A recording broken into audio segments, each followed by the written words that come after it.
Hi everyone, আমি অনিমা। আমার একটি নতুন ব্লগে আপনাদের সকলকে স্বাগত। আমি আজকে প্রায় অনেক দিন পর তোমাদের সাথে একটা ব্লগ শেয়ার করছি। তবে ব্যক্তিগত কিছু কারণে আমি এভাবে ভিডিও শেয়ার করতে পারিনি। তবে আজকে তোমাদের সাথে শেয়ার করব সেটা হলো আমার বাড়ির কিছু অনুষ্ঠানের কিছু ছোটোখাটো যে বিষয়গুলো, সেগুলো আজকে তোমাদের সাথে আমি শেয়ার করব। তো তোমরা হয়তো জানো যে হয়তো বা তোমাদেরকে কখনো জানানো হয়নি, তো এই ব্লগের মাধ্যমে তোমাদেরকে শেয়ার করতে চাইছি। সেটা হলো গিয়ে আমার দাদু 11ই নভেম্বরে উনি গত হয়েছেন, যার উপর নির্ভর করে মামা বাড়িতে যে অনুষ্ঠানটা হয়ে থাকে আর কি, মানে 14 দিনের যে প্রোগ্রামটা হয় শ্রাদ্ধের রীতিনীতি সমস্ত কিছু কাজের জন্য আজকে সেটাই আয়োজন করা হচ্ছে।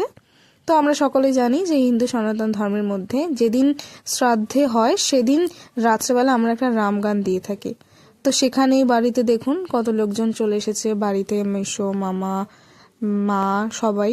তো এইটা না, আমার মা তখন চা বানাচ্ছিল। কিছুক্ষণ আগে আপনাদেরকে বললাম না যে রামগানের একটা ব্যাপার, সেটা অলরেডি আমাদের এখানে অনুষ্ঠানটা শুরু হয়ে গেছে। মাকে আমি জিজ্ঞেস করলাম যে মা, তুমি যে চাটা করছো সেটা কি এখনই মানে ওনারা নেবেন? তখন একটা জিনিস কি, আমাদের কীর্তনে বা দেখবেন কোনো কিছু অনুষ্ঠানে কি হয়, অনুষ্ঠানটা শেষ হয়ে যাবার পর দেখবেন চাটা ওনারা মানে নেয়। কিন্তু এখানে কি হয়, মা বলে যে এটা না রামগান শুরু হওয়ার আগেই নাকি ওনারা চাটা খেয়ে নেয়, খেয়ে তারপর আর ওনারা নাকি গাটা না এঁটো করে না।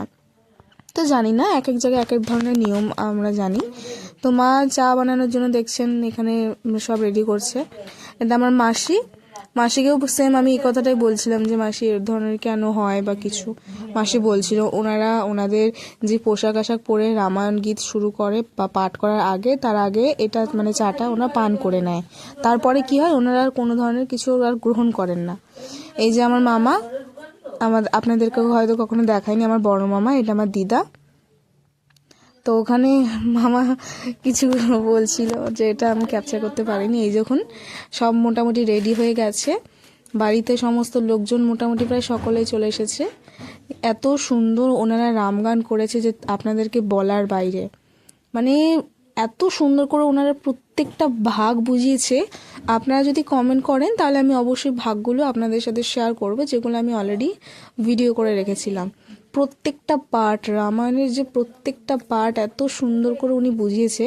আর দেখুন, এই যে এখন এতটা লোক দেখছেন না, যখন যে পার্টটা উনি শুরু করেছে শেষের দিকে না আরও অনেক লোকজন এসে গেছে।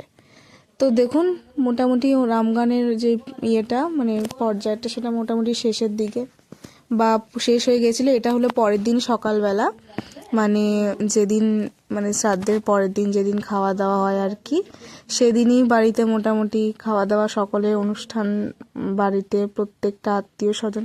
একটা জিনিস আপনাদের সাথে আমি শেয়ার করতে চাই, সেটা হলো গিয়ে দেখবেন যে মানুষটা না গত হয়ে যাওয়ার পরে কিন্তু তার চিহ্নটুকু আমরা কেবলমাত্র ওই মনে রাখি। কিন্তু দেখবেন মানুষটা গত হয়ে যাওয়ার পর, ওই যে 14 দিনে কাজ হয়ে যাওয়ার পর যে যার মতন আসে খাওয়া দাওয়া করে, মানুষটা কিন্তু প্রত্যেকেই ভুলে যায়। কি অদ্ভুত না?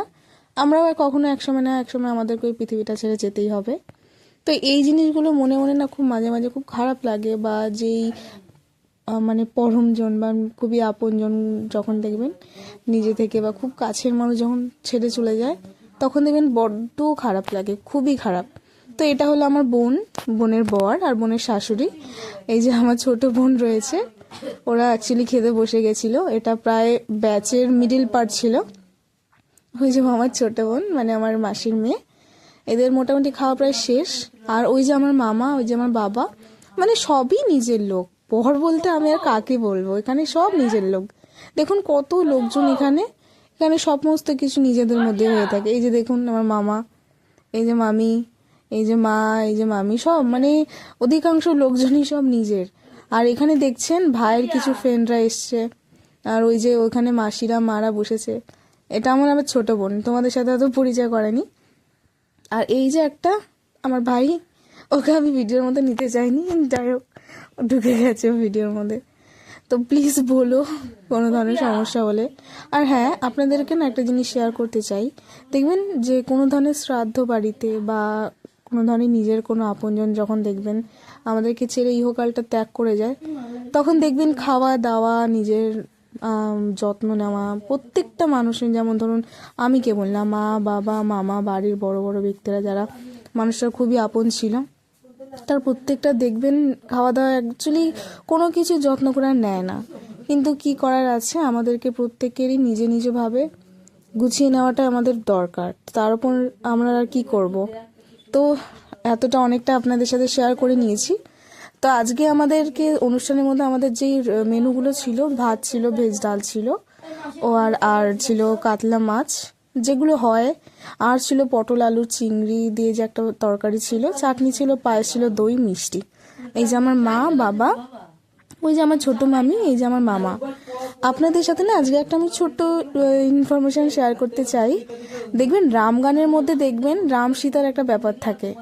দেখবেন রাম বনে চলে গেছিল, সীতা একটা পার্টের মধ্যে পড়ে যেখানে সীতা দশরথ রাজাকে বলেছিল যে পিণ্ডদান দেওয়ার জন্য। আমার ছোট মামি পুরো সীতা। কখনো হয়তো ওনার সামনে বলা হয়নি, কিন্তু বাস্তবে যদি কখনো আপনারা দেখেন যে আজকালকার দিনে দেখবেন এরকম কাউকে পাওয়া যায় না। আমার মামি, ছোট মামি অ্যাকচুয়ালি পুরো সীতা। দেখুন বাড়ির সমস্ত কাজকর্ম পুরো শেষ, এটা হলো শেষ দিন, যেদিন যে যার বাড়িতে চলে যাবে। দেখুন মানুষটা চলে গিয়েও কি অদ্ভুত, তাই না? আমরা কখনো এটা ভেবেও দেখি না যে একটা মানুষ চলে যাওয়ার পরও আমরা মানুষটাকে ঠিক কতটা মনে রাখতে পারি, বা মানুষটা চলে যাওয়ার পর আমরা বাড়িতে দেখুন খাওয়া দাওয়া। একটা জিনিস কি, মানুষটা কিন্তু বেঁচে থাকাকালীন কিন্তু কখনো দূরের আত্মীয় স্বজন পর্যন্ত কখনো দেখবেন কেউ আসে না, কিন্তু কি ওই একটা মানুষ চলে যাওয়ার পরও, যাই হোক অনেকটা ইমোশনালি আপনাদের সাথে শেয়ার করছি, কেউ কিছু মনে করবেন না। দিনের শেষে আজকে এতটাই।